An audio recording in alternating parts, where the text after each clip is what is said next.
Hey everybody, Barry here again. I'm going to switch my truck over to Hydroboost. Why? I have no idea. I just have nothing to do today, and I have all the parts, so might as well get on with it. My truck's brakes right now are not too bad. The thing is all-wheel drive. It's got oversized Escalade brakes on it, and the pedal pressure is pretty good, but it could always be better. I have a cam in this truck. It's a sloppy stage 2, so yes, it does produce less vacuum, which means less effective brakes. And also, I wouldn't mind having a little bit extra room in my engine bay because it is getting tight in there. Along the counter here, I have everything laid out that I'm going to need. Here is one of the power steering lines. It goes from this port in the Hydroboost down to the steering box. Then we have the master cylinder and Hydroboost assembly. This one has a port, because it's from an Escalade, that goes down to what I assume is a booster pump here for the ABS. I'm not going to be using this. My buddy Joey has a master cylinder that doesn't have this port on it, so he said he's going to drop it off to me sometime today. So hopefully by the time this is done, I will have the correct reservoir. I do have two Hydroboosts. I'm going to go ahead and use this one because look how rusty this thing is. Like, that is disgusting. Lots of corrosion in around here, and I just don't like the look of that, so I'm going to use this one. Again, it has the port on it because I've scrapped more Escalades than 2500s. I do have new lines that I already have made on Desperado. I'll just screw them in here and there and replace that. I'm going to use my pressure differential valve or proportioning valve or whatever this thing is, because this one has an extra line back here and mine just has 2 in and 2 out. So I'll just undo that from this bracket, put mine on there, put the lines on. Nothing too serious. The Hydroboost also has a return line right here that goes down here to a second return line on the pump. There's a second one on the steering box that goes to the power steering pump. We'll talk about that right now. Here is the power steering pump. I just took the whole bracket and all because it's a lot easier to replace this chunk than it is to replace just the pulley and undo the pump from the back of it. It's a lot extra work. So here we can see the main line that goes up to the second port in the Hydroboost. That is right over here. And here's the return from the steering box. And up here is the second return for the Hydroboost. Then we move on to the pedal assembly. This is a Hydroboost pedal assembly. I don't have one from a regular truck, but this piece right here that connects to the back of the master cylinder right there is in a different location and it can't be used. So we need to use the Hydroboost pedal assembly from a 2500 truck. Not to confuse anybody, I won't be using this, but this could be used. This is off of an Escalade. It had the adjustable brake pedal, which uses a little motor to adjust the position of the pedal closer to or further away from your foot. I could have used this because all I had to do was put a drill on this piece right here and screw it in or out, and it would have adjusted the pedal. Set it and forget it. But I don't like all this extra stuff. I don't like the big motor hanging off the front of it, and all this bracketry is really heavy, and I'd rather just not have any part of it at all. But if this is all you can find, you can absolutely use it. Just like if you scrap an Escalade and you have this piece on there, you can stick a bolt in the end of the hose 3 or 4 inches out, put a clamp on it. It'll never give you an issue. It's just a little bit ugly. But sometimes if that's all you can find, that's what you use. Moving on, we have to look at a vacuum line. So right now my truck has this. It's a vacuum line that goes out of the back of the intake manifold and goes across and plugs into my brake booster. You can see that right here. It's what supplies vacuum to the brake booster to help assist the brakes. When I unplug it and throw the brake booster away, all of a sudden now I've got a huge vacuum leak because this hose is left open. To solve that, I'm going to use this plug. This came in anything with Hydroboost brakes. It's just a plug in the back of the intake manifold. It's a lot cheaper to produce this plug than it is to produce a whole intake manifold that is blocked off. So this is what you use. You just pop this in and done. And I'm going to take measurements off of this and design one in Fusion and upload it probably to makerworld.com, just so if anybody wants to print one, you can print it out of PETG or whatever. You don't have to go rummaging around a scrapyard to look for one. As fun as that is. Step 1, start disconnecting stuff. There we go. You hear that suction? That means your diaphragm isn't cooked.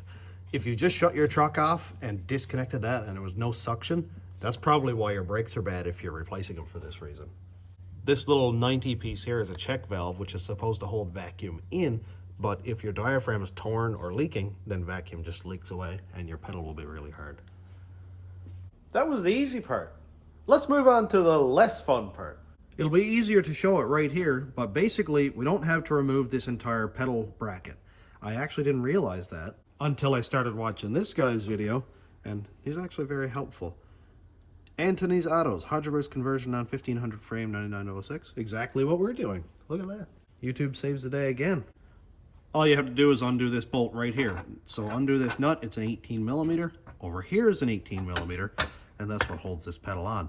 Next up, there's this clip right here. I took this one off the truck already just so I could show you guys how it's done, because it's a lot easier to show it on the bench than it is to do it on the truck. All right, so this is the little clip that holds your booster rod in. It's the rod that comes up here and connects to the master cylinder. That's this bad boy right there. Now you can see that this is a really freaky looking clip. Like, it holds itself in there by 1, 2 different ways, and it's really hard to get off. I was trying to pry this out, I was trying to pry this open, and I ended up breaking one clip in the past actually. But just to show you how it's done on a bench, basically this can be rotated, so if you're up in your truck and it's facing away from you, just rotate it back. It might be a little bit stiff, but it can be done. Grab a small screwdriver, and this second little step right here, try to get the screwdriver sort of in here. See how that's gone in under the clip? Pop it back a little bit. Now it's really hard to do this one-handed. But essentially what you're trying to do is get this little hook away from the notch down there. You pop this out, push the clip down, and it comes off. That was a little bit too fast, but basically you've got kind of like a keyhole here where it goes in like this and then pushes up.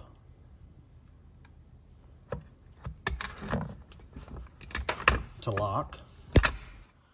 That hurts every time. And then again, and you'll get the knack of this. It's funny because you only need to ever do it once, hopefully, if you're lucky. I've had to do this several times now. Basically, you're just opening it up and then pushing it down so that it can go into that open keyed spot, and it comes right off. Just try not to pry open on it too much because it does have some spring to it, but if you pry it out too much, then it's stuck open and you risk breaking it. Now go lie down under the dash upside down with a little flashlight and a screwdriver in a spot that's like this tight, and try it. I made it look way too easy. That piece is right up here, like it's right behind the brake pedal switch right here, and it is right there, that little knob that the end of the flashlight is hitting. It's a tight spot, yeah. After the clip is off, this plastic brake switch right here and the pedal push rod, which you can see touching right here, just push right off the pedal sideways, just like that. So lay this one down out of the way because it is sort of a brittle part and they do break, and it'd be nice not to have to go and replace that after.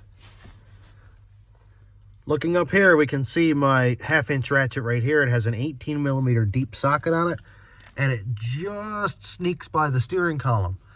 Over on this side, I have an 18 millimeter wrench. So you're going to put your ratchet obviously on loosen, which means you're going to be pushing toward the firewall. That's going to loosen that bolt. It's not going to be super easy to see, and it's going to be even harder to push that ratchet where it needs to be, but it is pretty tight. Because there's Loctite on this as far as I know, or maybe it's just threads that are mangled or whatever. But I'm just going to let the wrench rest up against something, and I'm just going to go loosen this up.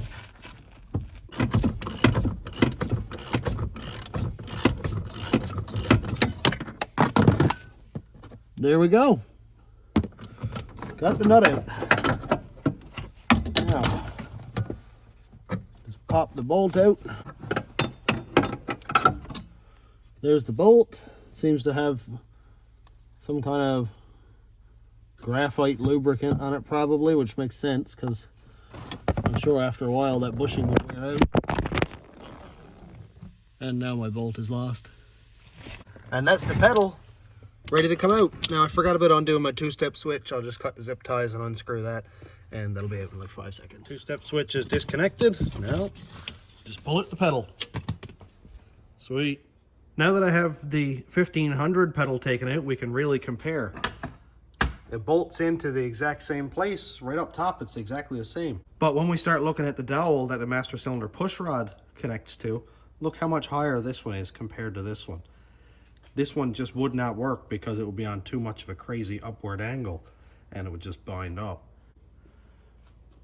Now that the pedal is out of the way, we need to work on the bolts that bolt the Hydroboost system in place. There's 4, well it's actually nuts. One here, here, here, and right here. On the 1500, you're going to notice that all 4 bolts are equal and square, whereas the Hydroboost has its 4th bolt hole down here, and you're not going to use the one that's up there. Again, it's not that fun on the truck. This big bracket right here is kind of in the way, but you can get an extension and like a wobble socket or whatever in there and disconnect these 4 bolts. Before I do that though, I'm going to come on the outside here and disconnect the master cylinder from the brake booster itself. That's going to make it a lot easier because I can take the master cylinder, sort of lay it down here, and when this booster is disconnected, I can take just it and pull it out of the way and deal with my lines and stuff after. Again, to make it a lot easier to demonstrate, I'm going to show you on the Hydroboost system here. It's essentially the same, even though they're different. It uses 1 nut right here and 1 nut right over here. So those are 15 millimeter. You just put an extension or a socket or something in here to get your ratchet out somewhere where it's a lot easier to get at. Unscrew these 2, and there's no clips, there's no anything. You just pull this right off. Here's what I found the easiest. I've got a 1/2 inch 15 millimeter socket up here. This is a 10 or 12 inch extension, and it gets you out ahead of the master cylinder, and it's a lot easier to unscrew now. I've got those 2 nuts removed, and now we just sort of pull it out of the way and lean it aside so that I can get the booster out when those nuts are removed.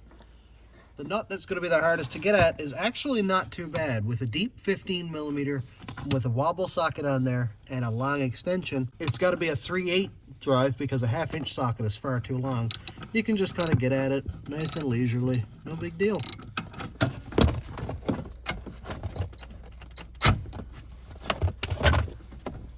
And if you have an electric little bit driver like this, makes it a breeze. Now that all the bolts are removed, we'll go ahead and take out the brake booster.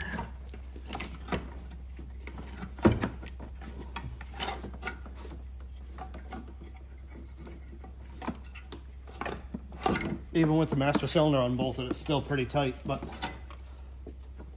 you'll get it. A little bit of finesse. When I said I wanted some more space in my engine bay, I meant it. Look at this, man. That is massive compared to this. I don't know if there's any weight savings or not, but this is probably 15 pounds. So, maybe? But either way, booster is out of the way.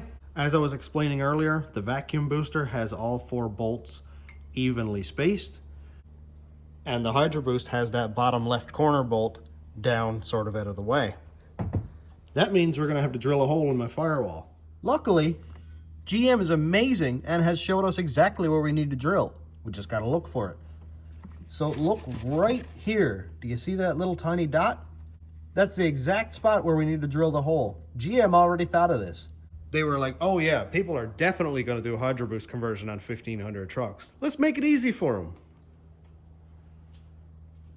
What thoughtful people. These studs are 10 millimeter, which we're going to need a 10 millimeter hole. Now I don't have a 10 millimeter drill bit, so I'm going to go up to like 7/16. That'll give it a little bit of extra room to kind of wiggle around to get in place as well. Extra hole is drilled. Let's go inside and look at the gasket now. Okay, so here's the gasket. It just pops in here with some little plugs or whatever. There's one right here that you'll need a forked screwdriver to get out. I'm going to use this gasket because it has the correct hole spacing right here for the Hydroboost, and I won't have to cut a big chunk out of the other one in order for the bolt to line up. When you get this little Christmas tree plug thing pulled out, you just take this one off of that plate, and it's just these two little dowel pieces here and that Christmas tree plug, and that's all that holds it in.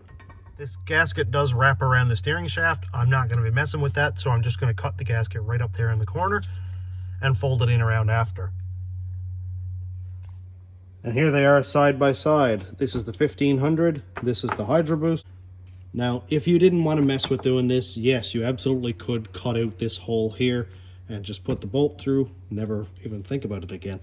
I have it, I might as well use it. So I cut this one right down here and it ended up tearing as I took it off, but again, it's not a big deal. I actually have no idea what this does. Is it a sound dampener? Is it a vibration dampener? What is it? Because it doesn't actually do anything. It being rubber, I assume it's a vibration dampener, but again, you could probably leave this out and it wouldn't matter.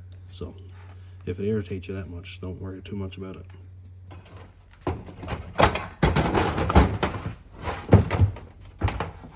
All right, look at that, all taken apart. Now it'll be easier for me to install as well. Now, as far as I've read, there's supposed to be a gasket around this, but I don't see one on this. There's nothing on the firewall, and there's no gasket on the back of this one. So I'm going to go out and see if there's one left on one of the Escalades and remove that. Beautiful morning. Wow, it's like 7:30 right now, and it's looking good. Not bad for the middle of March, and it's supposed to be like 15 degrees Celsius next week, so that's pretty sweet. Here's the first Escalade. Oh yeah, there's a gasket there, look at that. Okay, can I remove it without destroying it? This one's pretty dry rotted, but I will take it. One complaint most people have is the gasket doesn't cover this bolt hole entirely. It's got just a corner left. So before I bolt it in, I'm gonna go and put a little bit of RTV around right here, stick that gasket on and put the Hydroboost through. Oddly enough, if we look at the gasket for the Hydroboost, we can see a little dimple over here, and it seems like that's the exact spot where the vacuum boost would be. So I know right where to put my RTV. Just gonna glob some on there, and that should fill that hole. And when I get inside after it's all bolted in, I'll smear some more on there as well. So I just realized that the top of the plunger part right here is actually hitting the firewall right where that RTV is.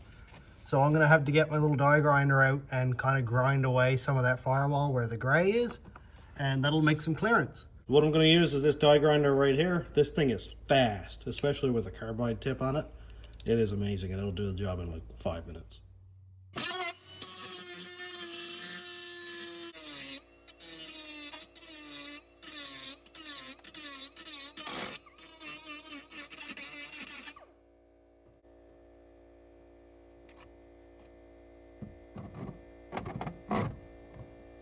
Here's the Hydroboost unit bolted into place. I'm gonna go ahead and install these 4 nuts.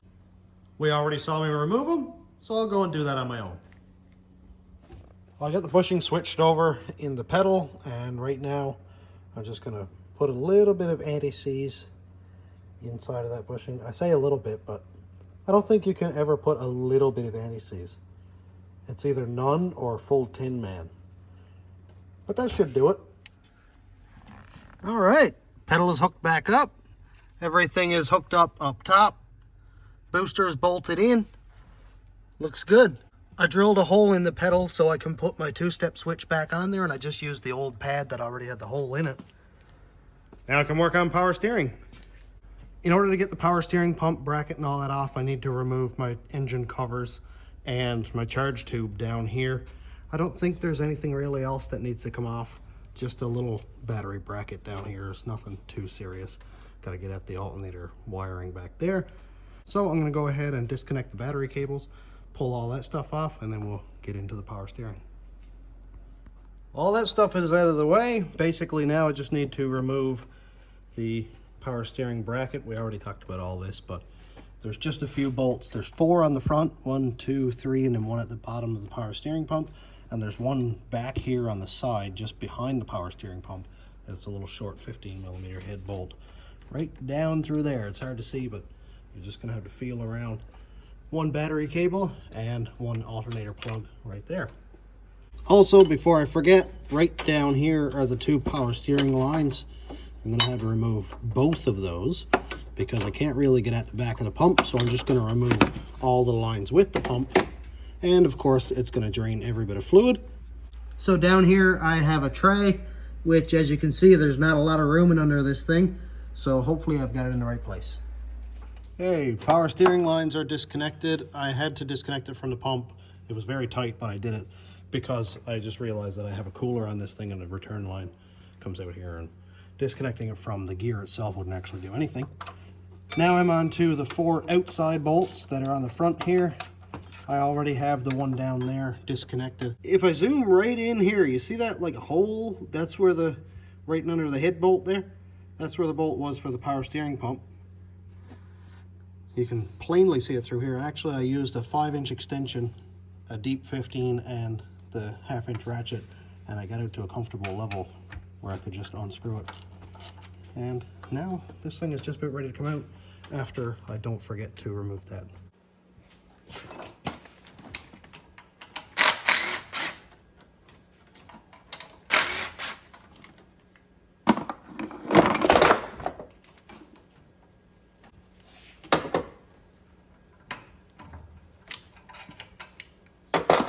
Last bolt, and this heavy chunk comes out. Yeah, man, this thing is a ton. I'm just draining the power steering pump, trying to get as much fluid out as I can, so when I put it back on the shelf, it's not just running out all over the shelf. The pump is put together, and now I think I should go ahead and put on this main pressure line before I go too far. This one screws into the steering box down right here, and then sneaks up along the master cylinder here, and then screws into the port right back here behind this return. Now, it's gonna be a little bit snaky, but I should be able to get it in there. I just gotta kind of route it in under some wiring there, and I'll get that in just a sec. I've got the power steering line hooked up. It goes in right here, sneaks up in under the main harness, around the bottom of the master cylinder, and then up right here. And I think I have it in the right place, mainly because this rubber damper thing would stop it from hitting the body, and that looks good. One thing I want to do before I forget and end up putting everything back is get rid of this vacuum line right here. You can see right back here, this one here with the clamp on it, that's got to come out of the intake manifold. Here's the plug we already looked at, and basically what it is like a shark bite fitting or like a PEX fitting, where there's a red ring on the intake manifold that you have to push toward the intake while you're pulling this out to sort of unlock the teeth. And I like to use this kind of a screwdriver or fender plug popper or whatever, because it can put pressure on 2 points, and it's a lot easier than just using a flat screwdriver. You can also use like your fingers like to push on it, but it's a bit of a hard spot.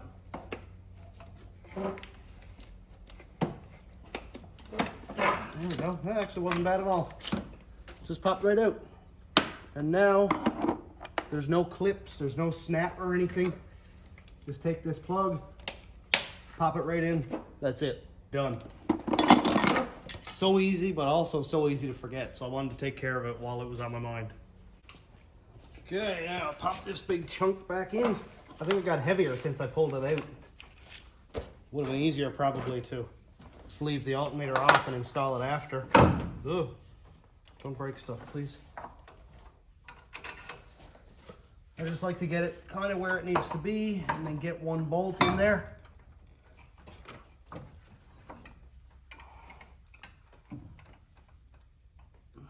When that bolt's threaded in, we're good. All right, I'll get that bolted in and we'll hook the lines up. Getting everything put back together. The power steering line that goes up to the Hydroboost is right here, and I just need to pop that in there and hook it up. That should be good to go. Then I'll just need to do the 2 returns. They're going to be quite fun to get at from what I can see already. The top one is not too bad from the Hydroboost down to the pump, but I'll deal with that in just a second. I've got the belt put back on, and I'm getting really close right now. Actually, just got to hook up that return line, fill the system and prime it, and put my charge tubes and stuff back together, and then ready for a fire up. The last power steering line. Look at that. This one goes down right here in the power steering pump. If I can get it to line up. There we go. That one goes right there. And then comes up here and plugs into the return on the Hydroboost. And that's it. 2 little clamps. And then that much is done. Then I can put everything back together. And I'm not going to bore you with all that stuff because we just did it in reverse. And essentially now after I get this clamped in, the Hydroboost system is done. And just got to bleed the lines, and we'll go through that in just a second. Now that everything is all hooked up, I have the lifting the front tires off the ground just so that I can rotate the steering wheel easy enough. And I will also pump the brakes to bleed the Hydroboost power steering system.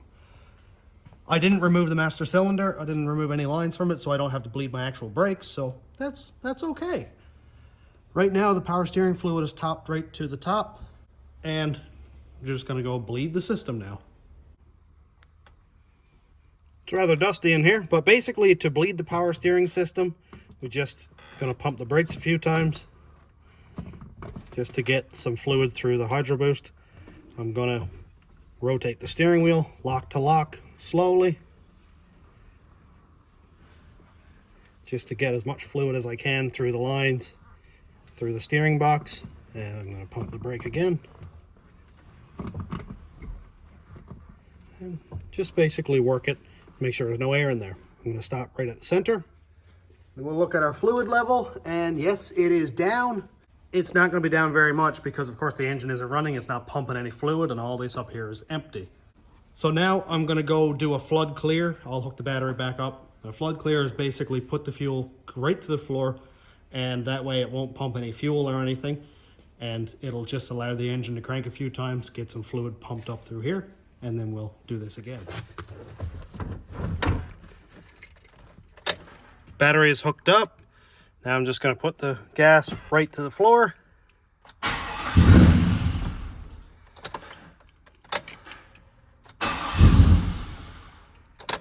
don't think it's actually supposed to start when I do that, but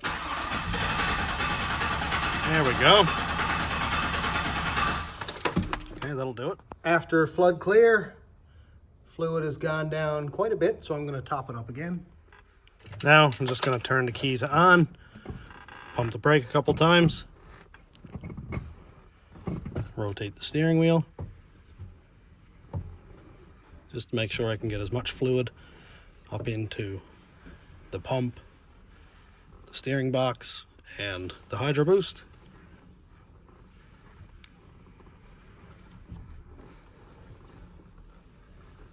And I'll go ahead and fire it up now. I've got the power steering fluid filled up again. And assuming it's good, we should be good to go.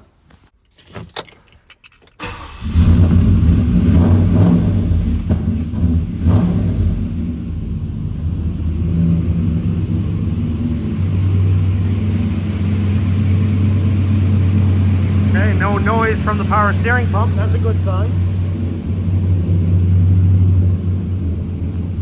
I'll just turn the wheel. Power steering is just buttery smooth. That is beautiful. Okay, and now I'll hit the brakes. Brake feels good. No jumping or anything. And just gonna turn that again.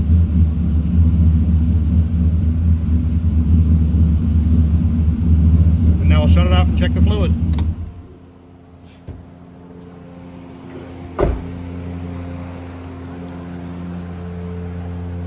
And the fluid level actually looks pretty good. All right, pop that cap back on. Now I'm just gonna put my engine covers back on and I am done. We'll go for a test drive, see how it works.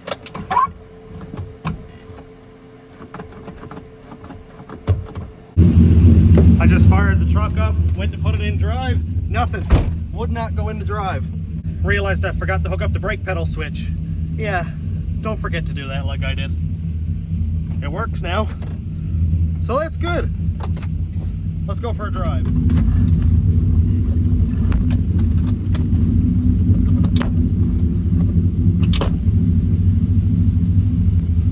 brake actually feels quite a bit more responsive already. As soon as I touch the pedal, it just on. That's going to be something to get a little bit used to.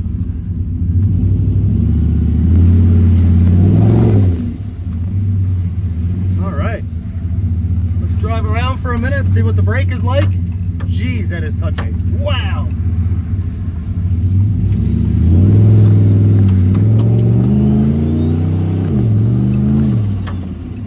Yeah, that brake is super touchy now. Holy, that's gonna take a little bit of getting used to, but well, that's it. It's just something different. I posted a short throughout this, and a couple of guys said, try the original master cylinder first because it bolted on and it's easy.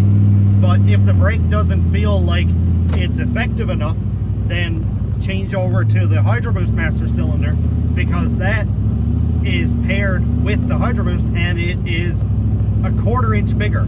That's a lot. The bore itself, the piston in it is a 1/4 inch bigger, so there's a lot more hydraulic force on the Hydroboost master cylinder than the one that's on the truck now.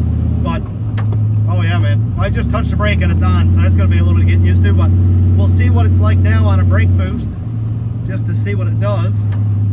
I'll pull into a parking lot here and try it. And keep in mind, the road is wet, it's greasy, because it's winter here. Don't mind that, that's not the power steering pump. I have wheel spacers on this with 20-inch wheels, and they like to rub my inner fenders. So just going to do a brake boost here.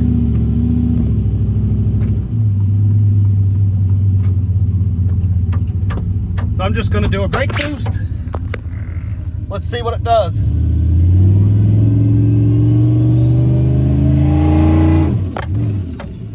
Well, it brake boosted to 3,500 RPM, so that's pretty good. That is not bad at all.